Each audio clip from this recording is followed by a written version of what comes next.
am running for office. This is a big reason why I'm running. I have 3 kids that I'm raising here in Tennessee, and this is just starting to merge into becoming part of the background of our lives. I also wanted to highlight there's other moms and other women that are running specifically on this issue. One in particular is Shondell Brooks. She's running District 60. Is it District 60?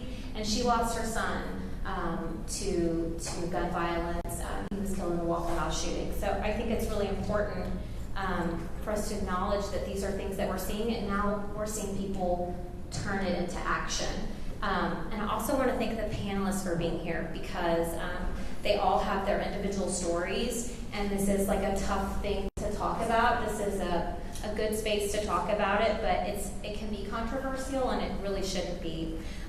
So I'm going to introduce each of our panelists real quickly, and then I'm going to ask them a question, and we'll just kind of hand it down.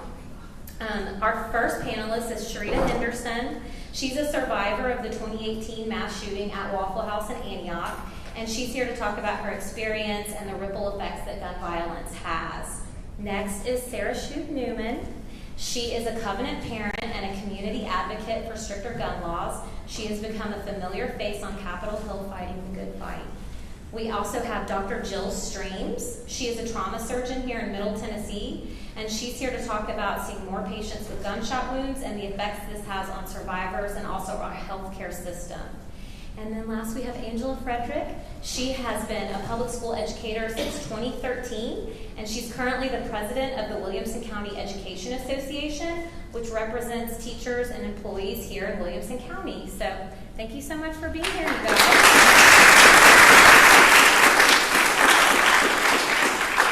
So it's good that Sarah and Sharita sit next to each other, because my first question that I'm going to hand off to is for both of you.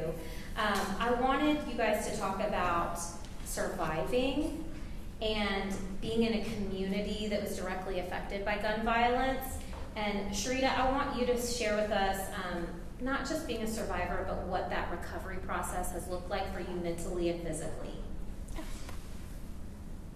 Yes, I was in the 2018 Waffle House mass shooting. I was shot multiple times in that shooting and have had 24 surgeries since then. So my experience has definitely been gruesome and something that has been extreme over the last 6 years. I have had to learn to walk again multiple times. I have rods in my arm and leg. Nails. I've had bone grafts, muscle grafts, skin grafts. I've had vein grafts, multiple surgeries. So it is something that I've experienced that I had no idea about, how these bullets can affect human bodies and what they experience, and also the mental effects as well. I did lose a friend in the Waffle House mass shooting that I was with, a sorority sister. And so having to deal with that by myself, not having her here with me, and then having the effects affect my friends, family, sorority sisters, and our community at large. It wasn't just me. There are other victims and survivors and their families, and we've all tried to come together and find some sort of normalcy and some sort of direction. For us, unfortunately, there was no direction. Resources were not available for us in ways that we needed them to be, and we had to figure them out on our own. There were certain individuals who stepped up and said, I'm a therapist, I will come and help, and show up when we needed them, but we had to call on them and ask them, and they, of course, answered, but it's up to us to share the resources that we have. Our family decided to do that with some of the other victims, and they have used them. So we're grateful for that. And I've also worked with the American Red Cross to be a spokesperson for them. I'm a global ambassador for them to encourage people to donate blood. I received multiple transfusions over the course of my recovery. I was in the hospital for 3 months and then did 2 stints in rehab and had multiple surgeries. Learning how to write my name. I'm an artist, so having to reteach myself how to paint with my left hand and then trying to use that as therapy as well is something that I think is not talked about. Being an artist, finding something that was healing for me, but also therapeutic in a physical sense as well. So it's something that we battle on the daily. There's not a day that I don't think about it or deal with it, especially as we come up on these holidays with fireworks and things like that. So it definitely affects myself and my family the most. Thank you. My name's Sarah Newman. Claire mentioned that I'm a covenant parent. My son is alive and well. I hate to say fortunate enough to be much less affected than many other families.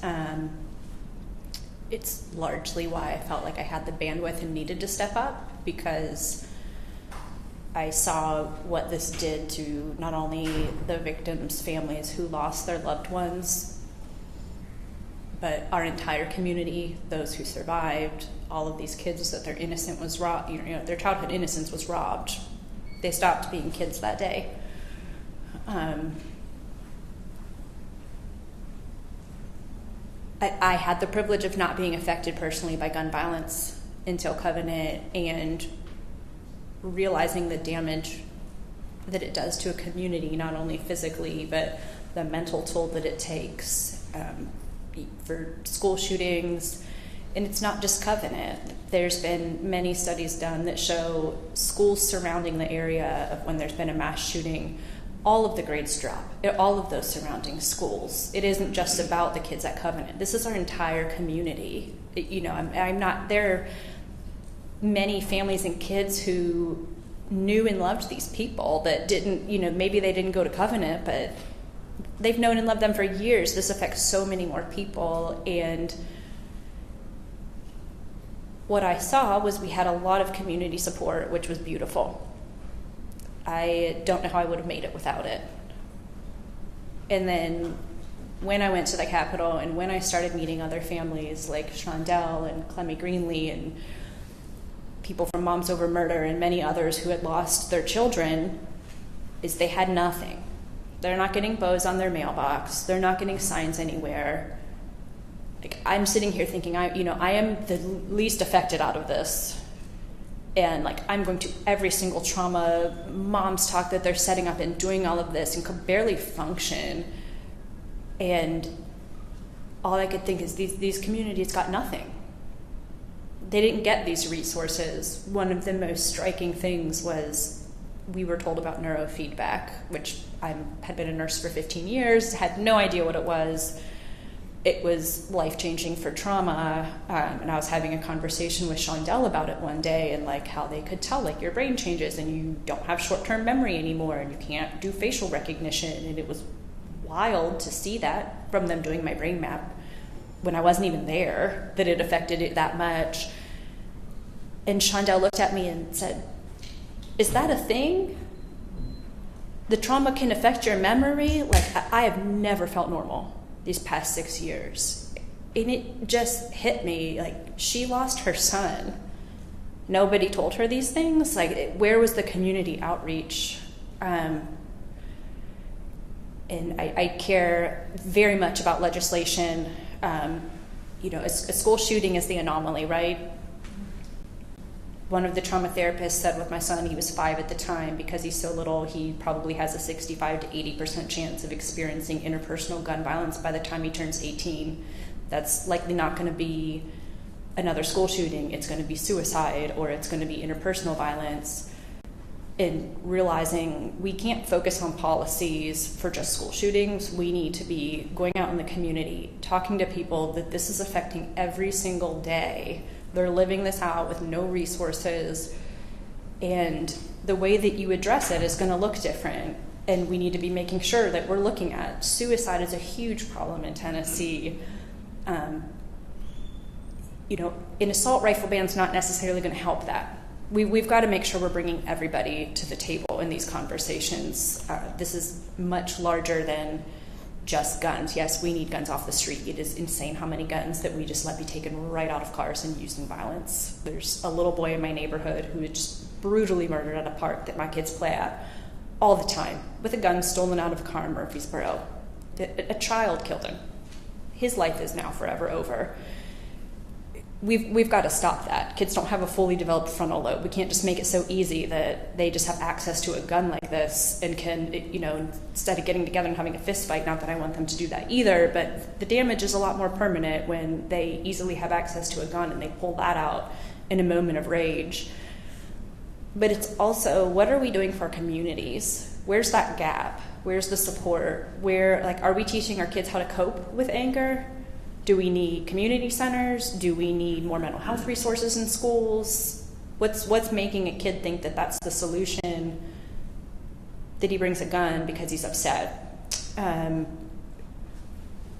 think that the biggest thing for me in all of this has been how little I knew and how much we've really got to pull communities together and really see each other as neighbors and figure this out, because the damage isn't just done to the victims' families. That's horrendous. But you lived through, there's long-term impact from this, and it's all over the community, and people are living this out every single day, and they're not getting any resources, they're not getting therapy, they're not getting mental health. Of course you're going to have kids who are angry. I think about all the kids that were at that park at Bellevue that watched him get murdered. How many of them are going to get mental health therapy? So that's going to come out sideways and ugly. We've got to pour back into these communities and see what we can do. And I think until we start addressing this like it's a public health crisis, the problem's going to continue. And I really admired that with Claire, I think, being a fellow nurse, that she realizes this is a public health crisis, and it isn't just about Covenant School. This is all of our communities. This is all of our neighbors, and we've really got to address it head on and tackle it from many different approaches. This isn't about right versus left. This isn't about banning everything. This is about coming together and being able to work across the aisle and have conversations and see, how do we see each other as neighbors instead of enemies? Why can't we have a conversation about this? We all love our kids.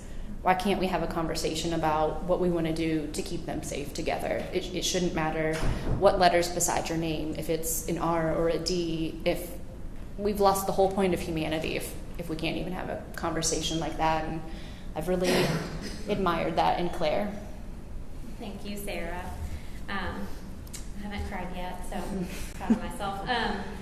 Dr. Streams. Hello. Okay.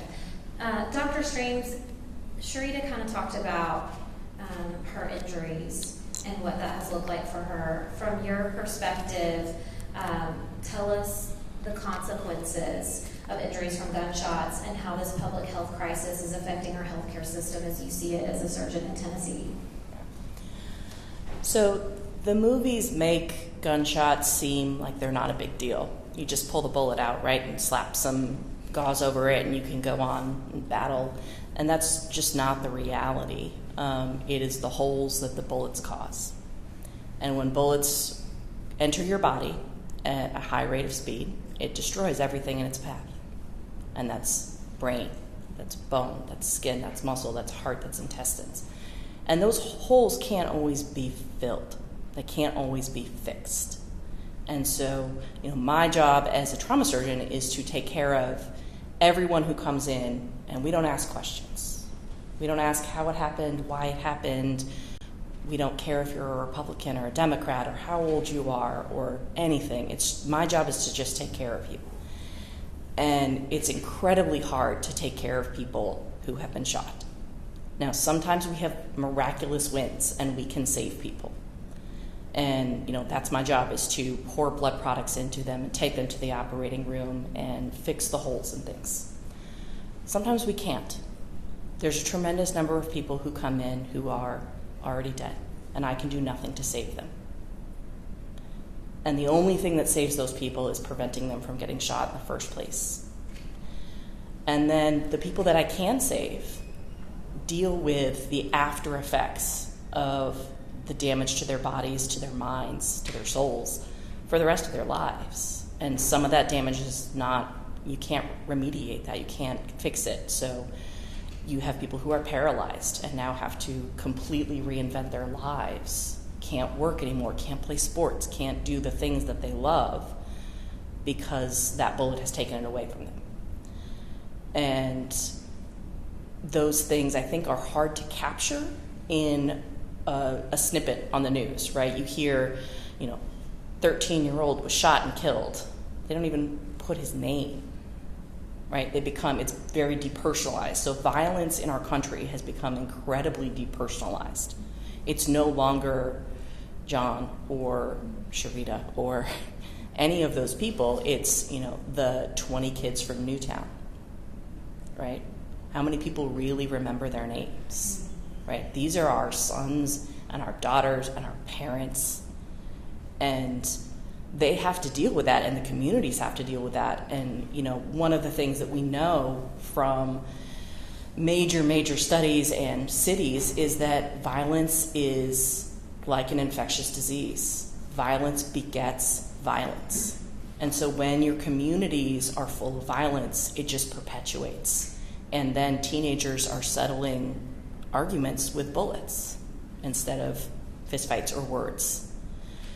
So, that's a long-winded answer, but,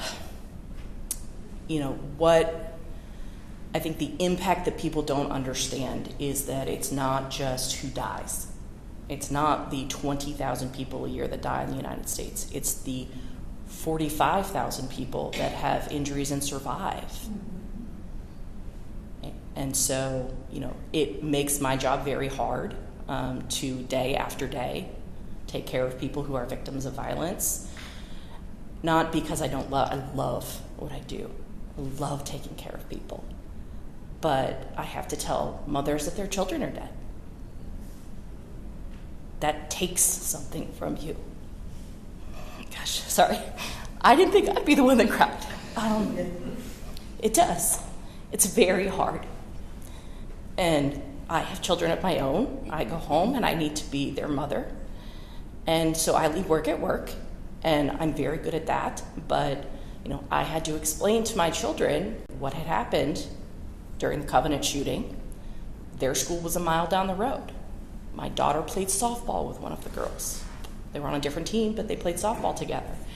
And so explaining to a 10-year-old that, this happened and these people are not coming back, that could have happened to you. And, her first question was, well, did you take care of them? Right? She's worried about them. And like you said about the communities, it takes away the innocence of these children to have them deal with that violence. So we, as a community, could do so much to make this better. We can't just rely on putting patches on bullet holes and expecting it to be better. Thank you. That's definitely hard to listen to, and I think I'll jump off of that for a second and say that the trauma that we're doing to our healthcare workers is a large part of burnout, and we're in a nurse and a physician shortage in this state. And as long as these traumatic things keep happening, there's less people there to take care of us. The life expectancy of a bedside nurse is only 5 years before there's burnout and they leave. So this is going to continue to have ripple effects beyond just individuals going to lots of funerals. And this all goes into perfectly what I'm getting ready to ask you, Angela. This past legislative cycle, we've talked a lot about safety in schools. As an educator and someone who talks to these kids, how are you seeing, I know how my children are processing this and that kind of fear. They're the lockdown generation. But how are kids talking about this in school, and how are they handling this?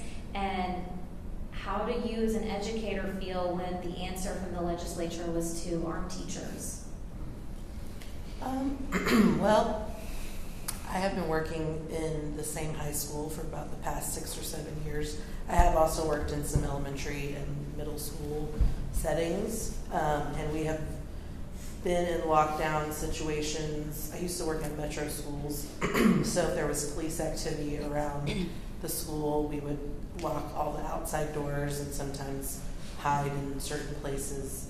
And panic is usually the response of the children, but we try to stay as calm as possible, to say it's going to be okay. This is not happening inside the school, it's outside the school. And then the school that I've been working in most recently is in Williamson County. We haven't had any direct threats to our actual school building, but again, if there's police activity going on close by, then sometimes they will tell us it needs to be all doors are locked, and we have different levels of lockdowns, right? And so it's come to the point where we can't just have random drills with the alarms going off with no explanation of what that is, because it causes immediate panic with the kids.